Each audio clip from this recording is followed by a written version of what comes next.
Africa is not our home. The Indians were you. Welcome to the Aboriginal Channel. On this episode, we're going to look into these Civil War battles in the state of Florida. In the county right here of Leon, which the capital of Florida sits in, Tallahassee, Baker County, Duval County, which Jacksonville sits in, and Hillsborough County, which Tampa Bay sits in. And there were numerous battles throughout the Civil War here in Tampa. We'll go over and look at what Wikipedia has to say about Tallahassee. It says Tallahassee became the capital of Florida in 1824. Down in the history section, it says indigenous peoples occupied this area for thousands of years before European encounter. Around AD 1200, the large and complex Mississippian culture had built earthwork mounds near Lake Jackson, which survive today. They are preserved in the Lake Jackson Archaeological State Park. It says during the First Seminole War, General Jackson fought two separate skirmishes in and around Tallahassee, which was the Spanish territory. The first battle took place on November 12, 1817. And they say it was the Spanish territory, but who were they fighting? Indians. So the territory belonged to the Indians. It says after Chief Nemonthaw of the village of Foultown, just west of present-day Tallahassee, refused Jackson's orders to relocate. At this moment, I must pause and say that I believe this same thing happened with Nat Turner, which I believe was a chief. In 1830, they passed Andrew Jackson, signed into law the Indian Removal Act. 10 months later, the Nat Turner Rebellion took place, and it was because he was an Indian that was refusing to relocate. It says Jackson entered the village, burnt it to the ground, and drove off its occupants. The Indians retaliated, killing 50 soldiers and civilians. That happened in 1817 in northern Florida. So those Seminole Wars took place in Florida. The first one from 1816 to 1819, the second one from 1815 to 1842, and the third one from 1855 to 1858. The second Seminole War was the result of the United States government attempting to force the Seminoles to leave Florida altogether and move to Indian territory per the Indian Removal Act of 1830. Fighting began with the Dade Massacre in December 1835, and raids, skirmishes, and a handful of large battles raged throughout the Florida peninsula over the next few years. In the third Seminole War, in between 1855 and 1858, was again the result of Seminoles responding to settlers and U.S. Army scouting parties encroaching on their lands. After an Army surveying crew found and destroyed a Seminole plantation west of the Everglades in December 1855, Chief Billy Bowlegs led a raid near Fort Myers, setting off a conflict which consisted mainly of raids and reprisals. So at the end of the last Seminole War in 1858, in those wars, Indians were still fighting settlers in the Seminole Wars. So therefore, settlers didn't have a chance or time to produce a government among themselves enough to where they wanted to fight other whites over slavery. They weren't even there yet like that. The state of Florida has about 90 or so counties, and 30 of them were made after the Civil War. 25 of those were made after the 1900s. Next, we'll look in Jacksonville. It says Jacksonville is the most populous city in Florida and the largest city. The history of Jacksonville says the area of the modern city of Jacksonville has been inhabited for thousands of years. In the 16th century, the beginning of the historical era, the region was inhabited by the Mococoma, a coastal subgroup of the TIMUCUA people at the time of contact with Europeans. All Mocoma villages in present-day Jacksonville were part of the powerful chiefdom known as the CHIEFDOMS, centered around the mouth of the St. Johns River. One early French map shows a village called Asawachiti at the site of what is now downtown Jacksonville. This may be the earliest recorded name for that area. Asawachite is the Indian word for what Jackson was before they named it after the Indian remover. Next, we'll move over to Tampa, that sits in Hillsborough County next to St. Petersburg. Now we gotta look at borough and burg.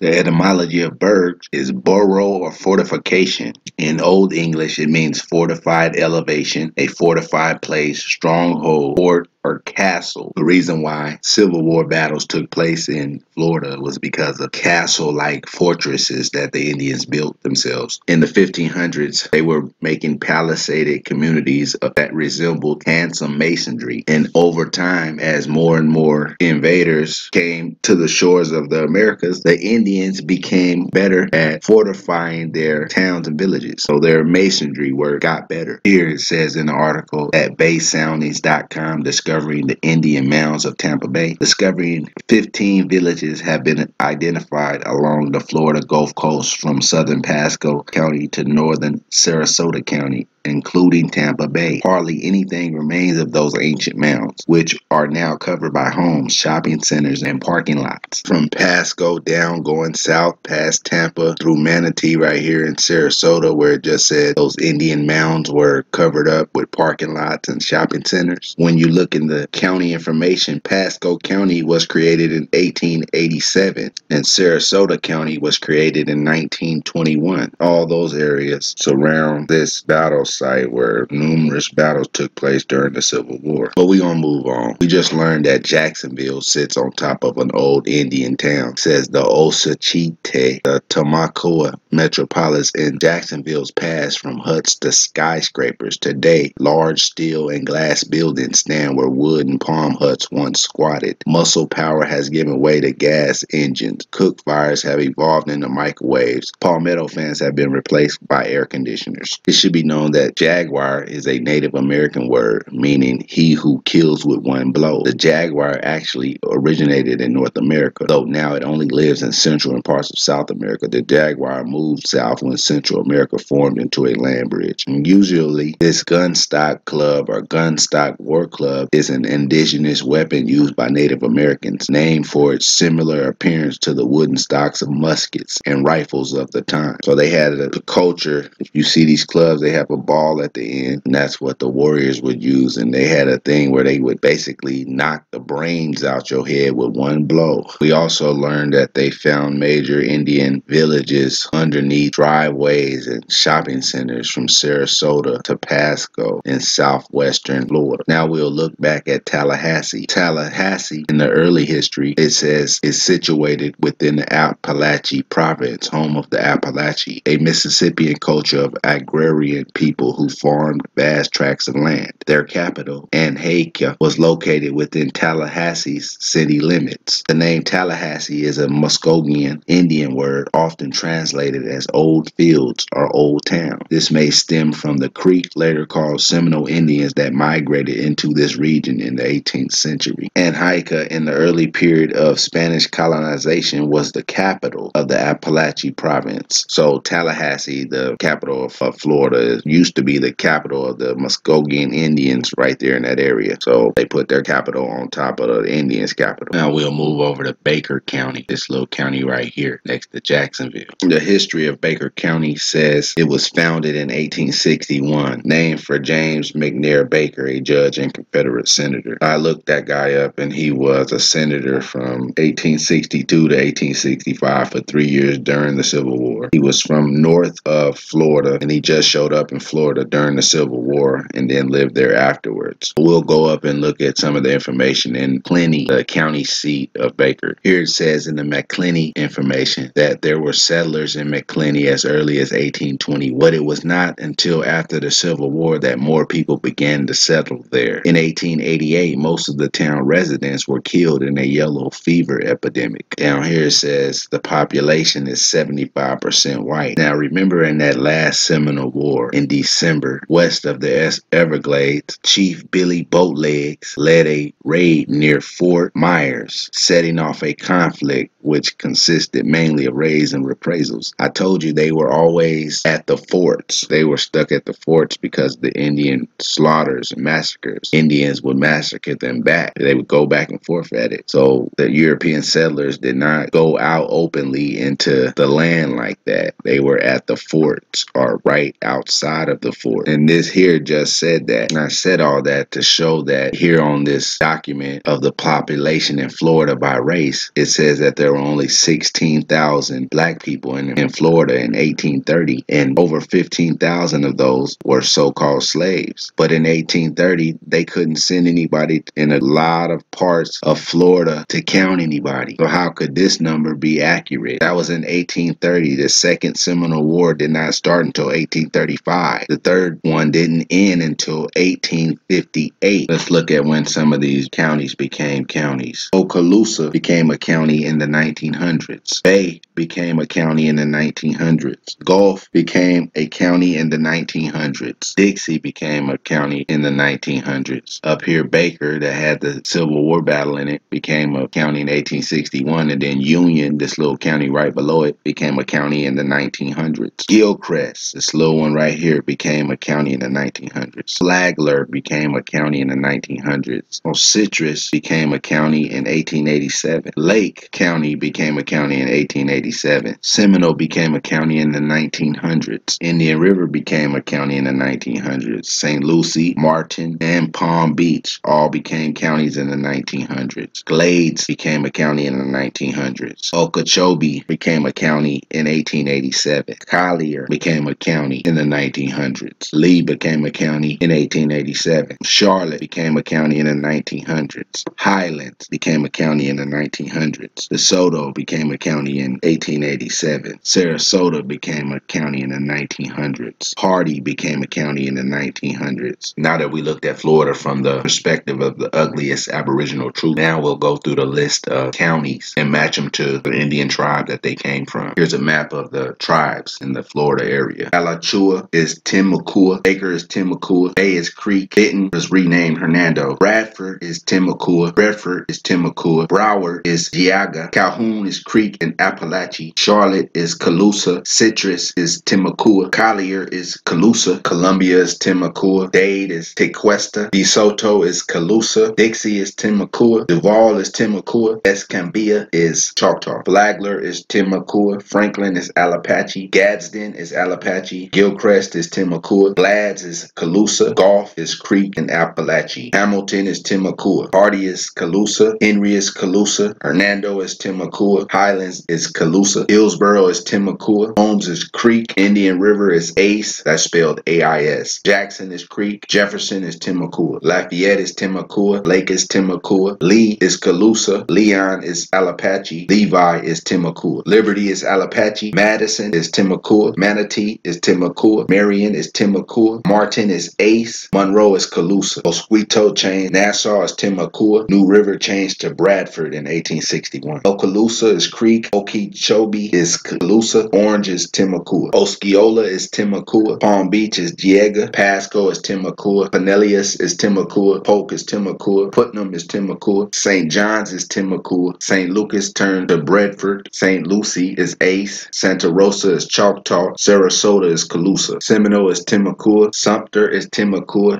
Suwanee is TIMUCUA. Taylor is TIMUCUA. Union is TIMUCUA. Volusia is TIMUCUA. Wakula is Allapache. And Walton and Washington are both Creek Indian. This tribe right here, the biggest tribe in Florida, I looked that up, and it says the TIMUCUA were a Native American people who lived in northeast and north central Florida and southeast Georgia. They were the largest indigenous group in that area and consisted of 35 chiefdoms, many leading thousands of people. The various groups of TIMUCUA spoke several dialects of the TIMUCUA language. At the time of European contact, TIMUCUAN speakers occupied 19,200 square miles in the present-day states of Florida and Georgia, with an estimated population of 200,000. I also looked up this little tribe right here called Ace. It says the Ace were a Native American people of eastern Florida. Their territory included coastal areas and islands from approximately Cape Canaveral to the Indian River. The Ace chiefdom consisted of a number of towns, each led by a chief who was subordinate to the paramount chief of the Ace. The Indian River was known as the River of Ace.